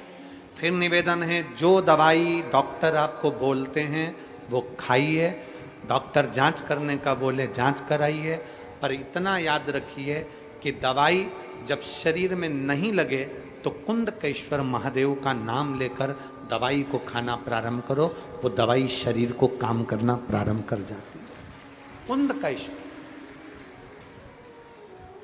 जैसे नींद ना आने पया विषहरा श्यामली बारी दौतली देव, इनका नाम स्मरण कर कर जलाचमन किया जाता है, वैसे ही कुंदकेश्वर नाम संपूर्ण जगत के लिए एक ऊर्जा प्रदान करता है, एक ऊर्जा संपूर्ण जगत के लिए ऊर्जा देता है। भगवान देवाधिदेव महादेव का ये पवित्र चरित्र 7 दिवसीय कथा बाबा देवाधिदेव महादेव की कृपा से चल रही है। आज कथा का 6ठा दिवस विराम की ओर जा रहा है। कल कथा